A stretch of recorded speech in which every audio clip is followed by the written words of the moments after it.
But this is a great thing because I'm talking today amidst my fraternity, whom I've been interacting for the last 5 decades. As a student, I'm passing through. So today, in the morning, I can't tell which I don't believe. Because I think almost very close to my heart, many of you are there, I think. And therefore, I should be true to myself. Essentially, I've been invited to talk on people analytics. I find this very sheer contradictions because I belong to a qualitative school of thinking in HR, where everything what we used to do, we used to account for through a people process, not a people analytical process. And the people process is well defined. Am I audible? Okay. So the people process, and I have been told, I have a written speech because in brevity of time, because it's a very difficult word. I can see how much time I'm wasting. So I think I'm a little shocked. So I can't go. I think I have been inexperienced because we are very unstructured quality person. So as usual, I start with my experiences in being qualitative, what can be a challenge. I was having a conference in Japan, and then after all of a sudden, I found that I'm not in amidst the audience. So the stage has moved, and therefore I'm out of the audience because I overshoot my time. I will not be doing. I have exactly 28 minutes to share my confession with you for my experience as I have seen, and I think I restructured this with permission to the organizer, the growth of HR practices in our country specifically, to the best of my knowledge. I may not be conversant with everything. But to be honest with you, from qualitative to quantitative journey, I have a lot of difficulty. As a student, I was a very great advocate of my statistics professors, you see. And then I used to be really spellbound. I did my research in psychometry. And then, actually, as it happens, essentially this was an assessment technique, which is applied for managing human resources. But I was really confronted with some bites of reality, because assessing human being is worse job than an astrologer. So if you think about today, in reality, I think it's very difficult. I happen to be working in government organizations where I have been endowed with a lot of responsibility of selecting defense officers in service selection boards, and then subsequently in selection of the UPSC also. And then I found that it's a great responsibility because if I fail to attract people, I think I get a very bad governance. So my stake was also involved. I'm not an outside consultant. I was a part of the country, and I still believe that I'm an integral part of the country. And then I used to make a lot of error in terms of assessing people. I have my classic examples, many of you, those who are here, my old fraternity, my old colleagues, and you know that I was assessing, and then subsequently my colleagues used to come, how come you have selected this person as a student of this institute? It has happened with my spectrum of my association, because I was primarily responsible for selecting the students in HR fraternity. I worked with an institute like Tata Institute. I worked with the institute like Accelerate. I was associated with the institute like Indian Institute of Management. And over the years, I found that it is my inability to analyze. But the skills which we really was to be proud of, actually made us a lot of rethinking. Every organization used to ask us, and actually we are very well connected in my earlier institutions, even in present association with Aegis, with a lot of industries. Our connect is very high. Everybody used to accuse me that how come you are so non-specific? And here comes the question of appropriateness of HR analytical skills. See, if I today take you a journey for these 5 decades, it's a confession by me, because I will never get an opportunity probably. I don't know. I am a pessimist. I cross two-way roads without looking at any side. So I am only trying to confess what I could not do and try to address it to you for the HR fraternity, because I am grateful to this Aegis for conducting a people analytic conference, and I hope that this thing will be conducted in subsequent places and years also, because we really need a better understanding. I don't know what will be the contributions. If I today think about India's emergence in terms of the different spectrum, say Industry 1 to Industry 4.0, and Industry 1.0, I think it's a classic story by which the HR has grown. But I still feel Industry 4.0 is essentially an attempt to quantify things which is very, very difficult to quantify. And thereby, essentially, the traditional tools are not going to be adequate. Now, as a result, I think today in this organization, in our journey, say you have to think about traditional HR, which we were studied in an academic way, I think essentially became a futile exercise. Then it was substantiated by lots of mandates in HR, in Industry 2.0. Now there we found that you have issues which are today, many of my HR people would not like to agree, that we have issues in the organization containing of relationships, which we used to call as industrial relations. Now, I think it's a matter of imagination for many of my young colleagues, because I think industry is no more governed by industrial relations. The critical factor which HR used to do that time is in industrial relation issues. But that does not mean it does not exist. I strongly believe that that exists in a different format only. It's a change of format.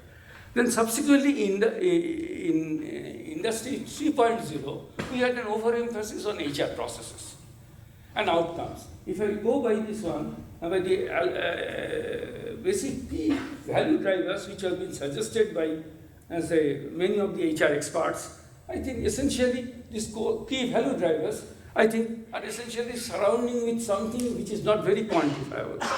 As a result, there's a myth which was circulating around HR activity that we are not able to connect with the basic organizational objectives.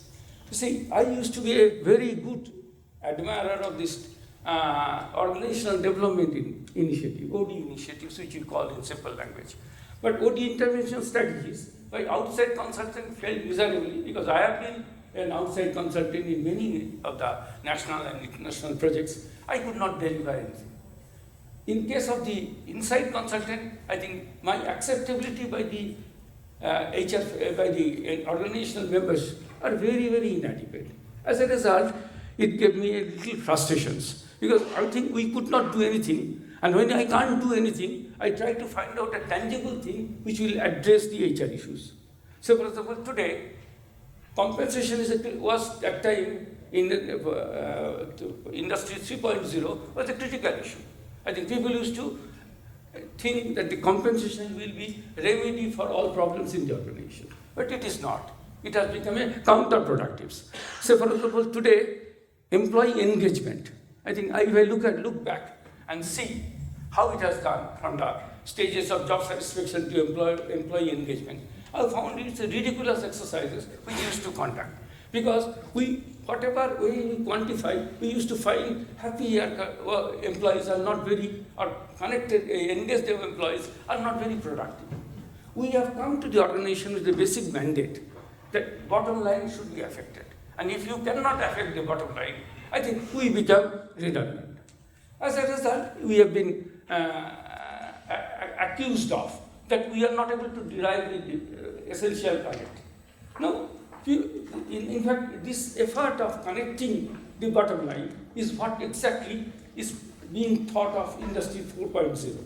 In this, here the efforts are being made in a substantive way, in a very constructive way, where we can use the additional tools of technology for leveraging HR processes. And if we can do that, the approach is the expectation is very clear that we will be able to make all success. I think basically it's a contradiction. So if I look at the paradigm of the four phases, there's a tremendous amount of paradigm which have been taken place, and this has resulted into different connotations. So for example, I am still not very convinced, and if I am not convinced, I cannot convince you that advanced information technology tools will be able to give me a synchronized solutions for the organization.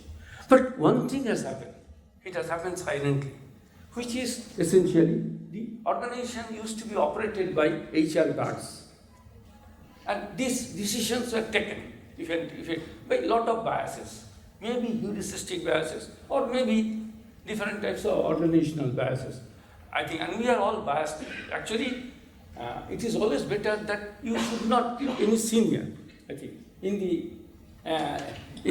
because one of my colleagues was advising me, because they are too biased to take a very impassionate decisions. I think I do agree with it. Because you see, it's very difficult. Unless you're able to clean your baggage, you cannot take a decision. So operationalization of decision, which is data-driven, is the basic mandate of this Industry 4.0.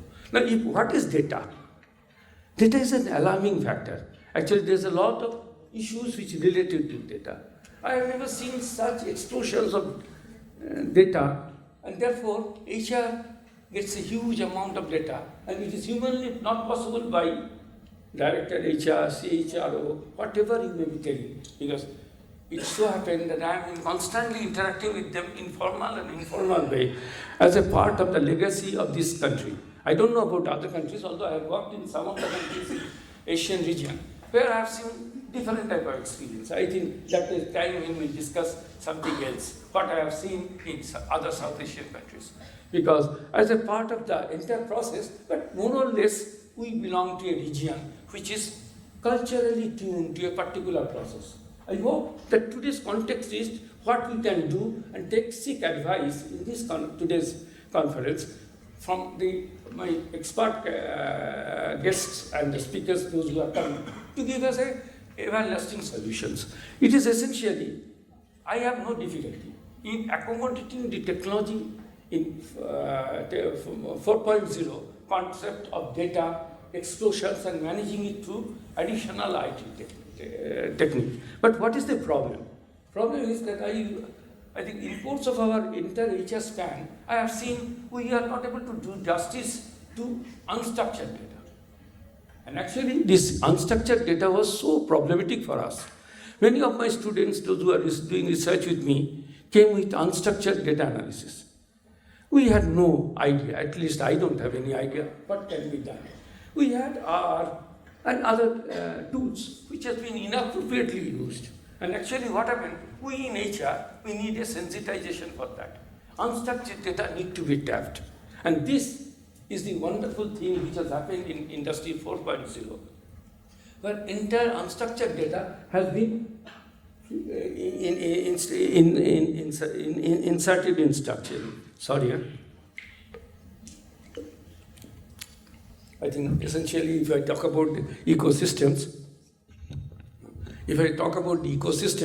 you can understand that I think we are in a very high pollution zone, and actually it speaks on our health, especially when you are vulnerable. Two groups on HR will be affected. One is old and other is young. And then I am getting affected because of that. So it's a wonderful proposition we are moving. We are moving a proposition. Actually, I would like this conference to deal on it. Can we really take the mandate for 4.1 by our additional skill enhancement? I will give you my cynicism about it. I am a hardcore cynic, actually. I don't see the other side of it. It's a problem. It's a problem of age. You resist. Now, if a cynic is essentially who knows best of the things. Now. So the moment you say that IT-driven will give you an HR symbiotic solutions, I always find it's intangible, because I have still the qualitative biases. And if you are talking about qualitative biases, I think the content analysis which used to do earlier, I think I'm sure some of my HR fraternity will be knowing that we used to use extensively content analysis, and we used to go for the survey techniques and other things. And this content analysis, actually we are living with. I have tried to analyze content, and when I failed to do, I used to write cases and case study. Actually, it can't be generalized. Actually, the problem with our micro-analytical fundamentals are that it can give you, it has a very specific solutions. It can't be organizational level analysis. And when you want to analyze organizationally, which we are all interested, I have many senior people, I can see their faces. So I'm very hesitant in opening my heart, because this is what is exactly the major problem in terms of all our researches. Now, I find that today a time has come when we have to embed ourselves, and probably we have to integrate these mandates of quantitative analysis of unstructured data and link it with the structured data, which we are anyway capturing. So you cannot continue to do error. And this data-driven environment will create a substantial relief for the entire organizations. So today everybody creeps about. I know many people, will be talking about HR people, HR students, and actually HR professionals. They make remarks that they are not producing anything. Actually, they are also not very clear. If they say, I have told many people, many of my senior friends, that you are the CEO. So if you decide that they don't do anything, then you can drive them out of the organization. No, they cannot do that. I had an occasion of being with some capacity with our PSTP, law enforcers, in the Indian Police Administration. So I used to always, everybody says that very critical. I'm yet to find anybody who has a 100% satisfaction of police. But will they agree to remove the policing from the country? No, I think it is not. Although we are a democratic country, but the question is that here comes the contradictions. The contradiction is that if you are totally eliminating, but again, we have a role also to play through an analytical way. In Aegis, we are actually training students where we are trying to give them an acumen in terms of understanding these nuances of management and linking it with in a synchronized way in terms of organizational benefit. And that is possible only when you take the advanced tools of information technology and integrate with the total spectrum. I have another 12 minutes. So I have to identify, I think it's very scary. Basically this is what exactly data speaks. And I think if I have been given, say when I take a class, I never used to understand how long I am speaking. I think it's basically, it's a very satisfying thing. As an HR professional, all of you should agree, even if you are not. To speak is coming naturally to you, but listen is not. And the listening is a pain. I think it can kill, it can be fatal also. I've seen. So I don't endanger.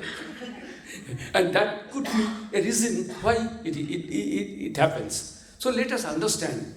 There's no acquisition. Now we are all interlinked partners in the organizational processes. Therefore, a few days back we had a seminar on fintech and financial analysis. I have found a similar thing which is applicable in them. So today, when it comes to HR analytics, I think we need to have an analytic forum, not the specific domain area, function area of organizations. So if you think today, the data science essentially, or the data analytics, is coming a very handy way to you. So for example, we are traditionals, we are developing nation. I don't know what it means actually. I'm not an economist. Actually, I have a lot of poor understanding of economics. Actually, if you say that we are developing nation, how long you can continue to develop? I think, and then if you are developing, when you will develop? I think there should be a benchmark which should be given to you. Now, in absence of that, it becomes a totally dismal scenario, and that is what we are subjected to. I have 10 minutes to go. Okay. So I will be raising few of the issues, people analytic issues. I think I was just trying to find out where exactly the HR analytics and people analytics are used. I find most of the countries in the world, it's not called as people analytics. It's called HR analytics. So I think we prefer, but I don't know. It's more of a, I don't know. I don't want to go to semantic jargons on this. So I think there's a lot of research which has been done. And in fact, people and HR, human, are the same thing, I believe. And therefore, if I take that way, it is basically people analytics or the HR analytics has become, I'm using it as an interchangeable terms, is essentially along with the clusters related terms describing digital innovations. And modeling and optimizing the organization human capital. Here comes the problem. Because we used to have in Industry 3.2 a debate on whether human resources could be called as human resources or human capital. I don't know. I still could not understand. Now we are talking about people analytics. And therefore the modeling and optimizing is possible. I could see, I am not confident what will happen, but I could see a tangible result being achieved in some of the places by quantifying and developing models which can really best fit models in terms of people's process. I am not very sure, but there's a lot of qualitative things which threatens us. Trends in terminology reflecting evolving priorities and methodological and technological innovations in communities and practices and rebranding HR. I think essentially it is required because people, ultimately it has to go and reach to the bottom of the pyramids. Gaps in training exist in ethical issues that are rarely considered. That means all HR fraternity has to be sensitized to the technological advances. Actually, it is very fantastic. I used to think that I'm too late. Once in one context, I told one of our, I don't want to name, and that, sir, I am in the wrong side of the age. He was very senior, he's a very respected an Indian. He said that, no, you never say so. Then what will happen to me? You are wrong, you're at the right side of your age. So when I started understanding what is Python, what is Hadoop, what is Infosphere, I think basically what is happening, what is cognitive inputs. I'm teaching a course on cognitive ability. I can find that it has an absolute relevance because if you can't think, I still remember my professor of statistics came to the class and he asked me you don't know philosophy, please go and attend the compulsory philosophy classes before my research.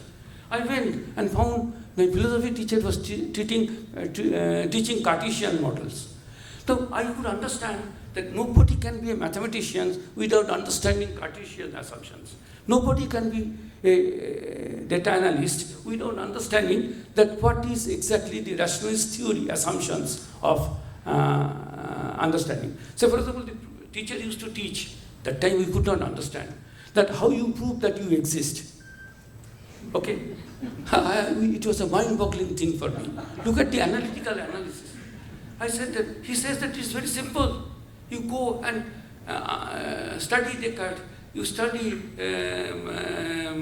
Karl Marx. You see, they say that is essentially you exist because you can think.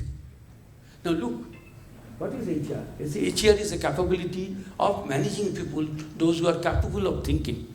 And I exist because I can think, because I can understand that I have 6 minutes to go, and accordingly I can calibrate, okay? Because I can't take you for a ride, because my colleague, my next speaker is already started consulting his notes, hard notes, I'm sorry. Now the idea is that currently this people analytic research is in a very nascent stage. I think it requires a huge scientific temperament.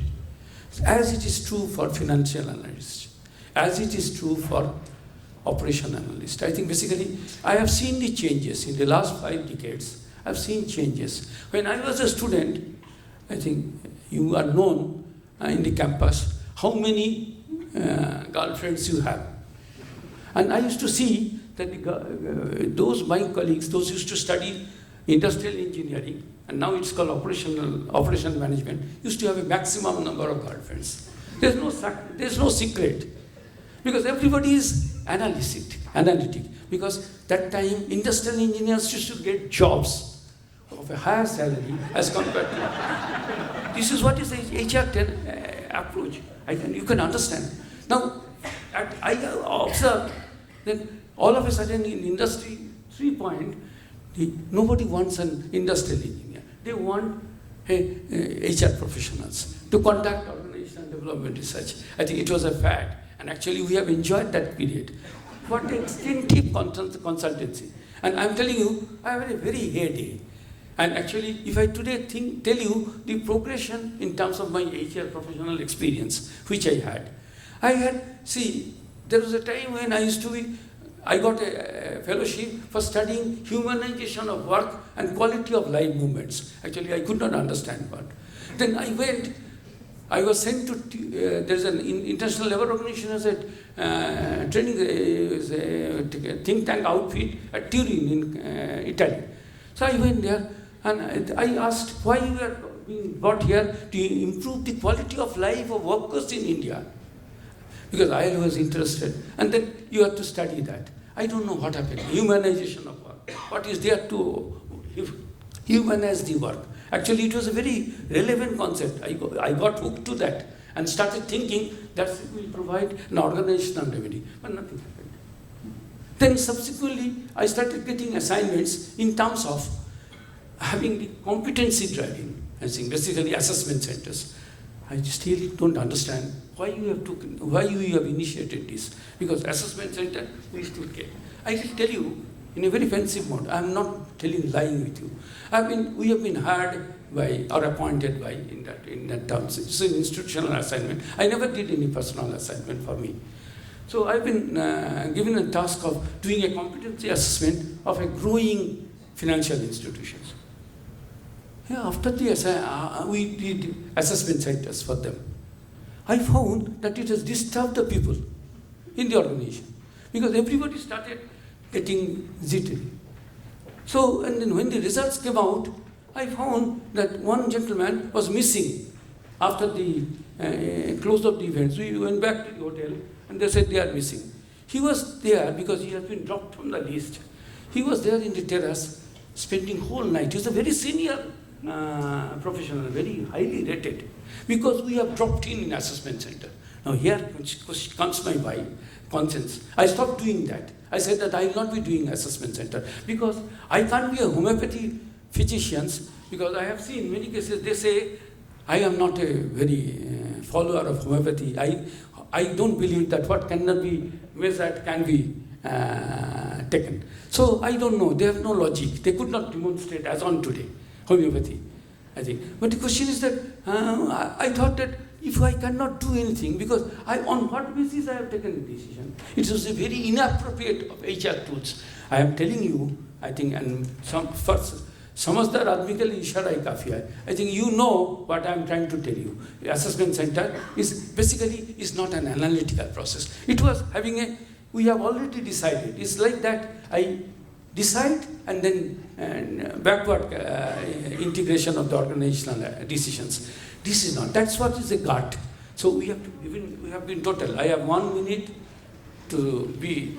I'll be allowed after that. So I'll quickly say I will talk few times when you are. I think one note of cautions about the data analytics is a data absurdity. I think please understand that data absurdity is essentially issues which can be only tackled by HR professionals.